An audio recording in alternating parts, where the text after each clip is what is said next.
Hola amigos, ¿cómo están? Sean bienvenidos a un episodio más de Liposucción Mental, en donde vamos a sacar la basura para retener lo bueno. Y vamos a continuar en el capítulo 9, en el versículo 7 del libro de Lucas. Estoy leyendo la Nueva Traducción Viviente, ahí en la descripción te dejo esta versión. Y vamos a comenzar. Dice, la confusión de Herodes. Cuando Herodes Antipas, el gobernante de Galilea, oyó hablar de todo lo que Jesús hacía, quedó perplejo. Algunos decían que Juan el Bautista había resucitado de los muertos. Otros pensaban que Jesús era Elías o algún otro profeta levantado de los muertos. Decapité a Juan, decía Herodes. Así que, ¿quién es este hombre de quien oigo tantas historias? Y siguió tratando de ver a Jesús. Pero aquí lo interesante es cómo la gente, en lugar de aceptar lo que Jesús realmente es, el Hijo de Dios, estaban encontrando algunas otras soluciones terrenales, ¿no? Y bueno, incluso milagrosas en este caso de que había resucitado Juan el Bautista o Elías que no murió, ¿verdad? Se lo llevó el Señor en el carro de fuego. Esas son las explicaciones que estaban tratando de darle a lo que Jesús estaba haciendo, en lugar de realmente aceptar que Él era el Hijo de Dios, que Él es el Hijo de Dios. Así que muchas veces así nos puede pasar o nos podemos encontrar con personas así, ¿verdad? Que en lugar de aceptar realmente al Señor, tratan de buscar explicaciones terrenales y explicaciones lógicas, a lo mejor en su mentalidad. Y realmente luego es más difícil, ¿verdad? Estar buscando muchas excusas. Pero ve lo que sigue. Jesús alimenta a 5,000. Cuando los apóstoles regresaron, le contaron a Jesús todo lo que habían hecho. Recuerda, habían ido a evangelizar, bueno, habían regresado. Luego él se retiró con ellos sin llamar la atención hacia la ciudad de Bethsaida. Pero las multitudes descubrieron a dónde iba y lo siguieron. O sea, Jesús y sus discípulos iban a estar solos, ya sin tanto tumulto, pero las multitudes lo descubrieron y lo encontraron. Jesús los recibió y les enseñó acerca del reino de Dios y sanó a los que estaban enfermos. Y aquí es algo importante porque, pues, ahora sí que los planes no habían salido como querían los discípulos y en este caso también Jesús, porque realmente se habían apartado para estar solos. Y aquí la pregunta es, ¿cómo reaccionarías tú cuando tus planes completamente están interrumpidos por otra persona? En este caso Jesús reaccionó sirviéndoles, ¿verdad? Reaccionó sabiendo que ellos eran parte también del propósito y a lo que él venía a hacer, su ministerio. Pero cuando estaba yo leyendo esto y estudiando, yo pensaba y decía, ay, no, realmente yo hubiera sido el discípulo que hubiera dicho, ay, Señor Jesús, pero si nos venimos aquí para estar solos, ¿para qué viene esta gente? Si ya las atendimos y cosas así. Así que aquí cómo el Señor Jesús nos enseña no ceder realmente a nuestras emociones o a nuestro temperamento, sino ver el propósito espiritual más allá, ¿verdad? Dice, al atardecer, los 12 discípulos se le acercaron y le dijeron, ¿por qué? Pues ya había pasado mucho tiempo de estar atendiendo a esta gente. Y le dijeron, despide a las multitudes para que puedan conseguir comida y encontrar alojamiento para la noche en las aldeas y granjas cercanas. O sea, ya, que se vayan porque ya es muy tarde y no han comido. En este lugar alejado no hay nada para comer. Jesús les dijo, pues denles ustedes de comer. Pero lo único que tenemos son 5 panes y 2 pescados, le respondieron. ¿O esperas que vayamos y compremos suficiente comida para toda esta gente? Pues había alrededor de 5,000 hombres allí. O sea, realmente había muchísimas personas y nada más está contando a los hombres, no a las esposas, las mujeres, los niños. Era mucha gente la que había logrado encontrar en dónde estaba Jesús. Jesús y sus discípulos que querían estar solos, pues nada, que.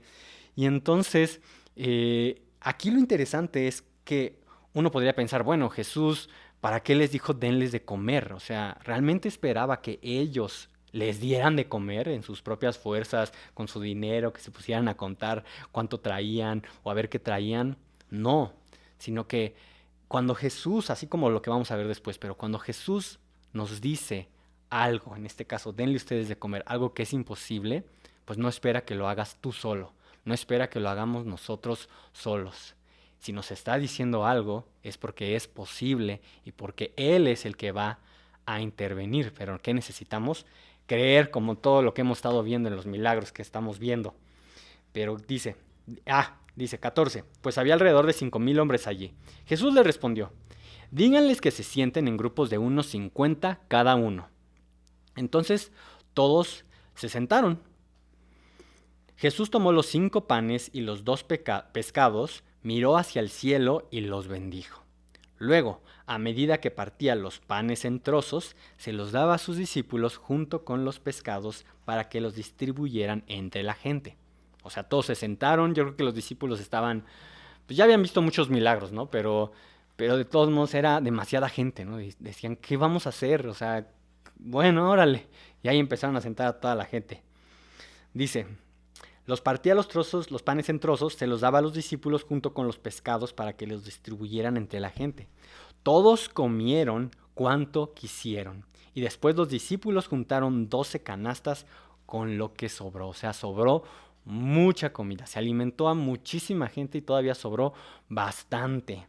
Así que los discípulos, yo creo que quedaron, aquí ya no dice, pero quedaron todavía más sorprendidos de lo que Jesús hacía, de cómo con esa tranquilidad, porque aquí no vemos que Jesús se afanara, ¿verdad? Que Jesús empezara a preocuparse, que él mismo empezara a pensar, ay, ¿cómo le vamos a hacer? Ah, sí, Dios ya me dijo, yo soy hijo de Dios y vamos a poderlos alimentar, ah, sí. No, él con tranquilidad, él ya sabía que iba a suceder. Él probablemente desde que llegó tanta gente ya sabía que pues les iban a dar de comer, pero los discípulos no. Así que muchas veces, así como los discípulos, realmente que somos discípulos de Jesús, así andamos todos preocupados y tronándonos los dedos con las indicaciones que Dios nos da, cuando si Él nos está diciendo algo, como aquí vimos, no está esperando que lo hagamos en nuestras fuerzas, sino siguiendo las instrucciones como aquí las siguieron ellos de Jesús. Dice, 18. Cierto día, Jesús se alejó de las multitudes para orar a solas. Otra vez, él necesitaba estar a solas, necesitaba orar. Solo estaban con él sus discípulos y les preguntó, sus discípulos cercanos, ¿verdad? Los 12. ¿Quién dice la gente que soy? Aquí ya sabía Jesús que la gente se estaba inventando sus propias teorías, que estaban encontrando soluciones lógicas para ellos, en lugar de creer que él era el Hijo de Dios. 19, bueno, contestaron. Algunos dicen Juan el Bautista, que ya se había muerto. Otros dicen Elías, creían que había regresado del cielo.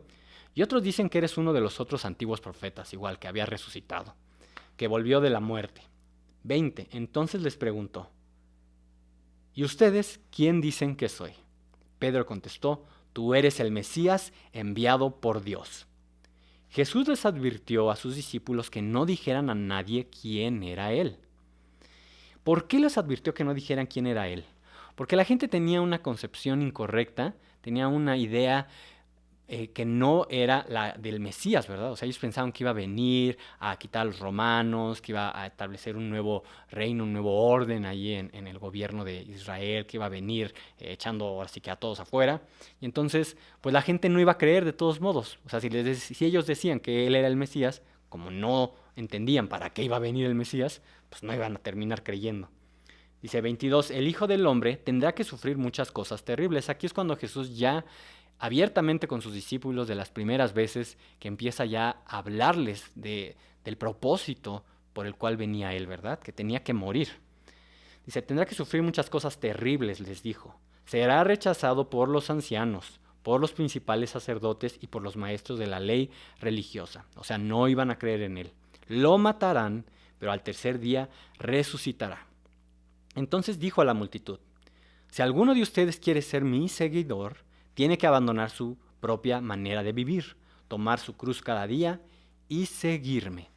Es decir, no seguir dirigiéndose como cada quien le parece mejor llevar su vida, sino tomar su cruz, identificarse. Esto de tomar su cruz significa identificarse con Cristo, identificarse con el mensaje de Dios a tal grado que si hay consecuencias negativas, como ya nos advirtió el Señor Jesús, incluso la muerte, seguir, permanecer fiel y creyendo lo que Jesús dijo y lo que Él hizo en la cruz.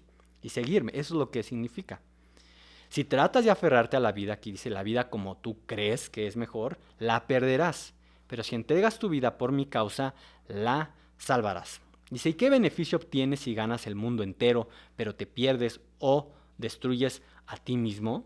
Normalmente las personas pues trabajan, hacen todo lo posible para tener mejores cosas, ¿no? En esta vida. Invierten todo, dinero, esfuerzo, muchas veces hasta se sacrifica a la familia misma, a los hijos, ¿no? Para poder tener más dinero, todas estas cosas. ¿Y qué se va a ganar? Es lo que le estaba diciendo el Señor Jesús. Podrás ganar todo eso aquí, habrás echado a perder muchas cosas, tu familia, lo que quieras. ¿Y qué? Pues ya nada más cosas. Entonces aquí lo que importante es, ¿qué beneficio obtendrías si ganas todo lo que quisieras en este mundo, pues? Pero te pierdes o destruyes a ti mismo. Si tu alma, si tu vida se va a ir al infierno. Si alguien se avergüenza de mí, dice, y de mi mensaje, el Hijo del Hombre se avergonzará de esa persona cuando regrese en su gloria y en la gloria del Padre y de los santos ángeles. Les digo la verdad, algunos de los que están aquí ahora no morirán sin antes ver el reino de Dios. Y esto es porque también curiosamente después, no curiosamente, pero después de esto, al poco tiempo fue cuando hubo la transfiguración, donde estaban pocos discípulos de Jesús y vieron la manifestación y todas en su gloria a Jesús. Otra cosa también fue cuando Jesús ya resucitó, sus discípulos más cercanos pudieron ver también la manifestación de cómo Dios mismo, Jesús ascendió al cielo, ¿verdad? Una manifestación física del reino de Dios.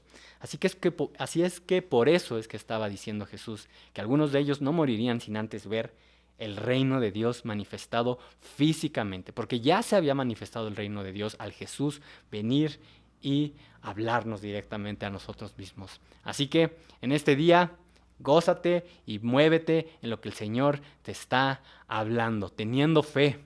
Si Dios dijo algo, no está pidiendo que lo hagas tú solo. Él va a dar las instrucciones, hay que creerle y hay que más bien decirle, bueno, Señor, entonces, ¿qué hago, no? Hay que hacer esto, pero entonces, ¿cómo le hago, no? En este caso les dijo que repartieran los alimentos, ¿no? Hay que trabajar junto con el Señor. En este día, muévete y el Espíritu Santo que te llene el poder de Dios para seguir las instrucciones, la dirección de Dios, para seguir extendiendo su reino, para seguir hablando las palabras. Cuando alguien se te presente y te corte tus planes que tenías, mejor escucha al Señor, escuchemos a Dios para aprovechar cada momento, así como el Señor Jesús le hizo. Así que nos vemos mañana en Liposucción Mental para seguir sacando la basura y reteniendo lo bueno. Adiós.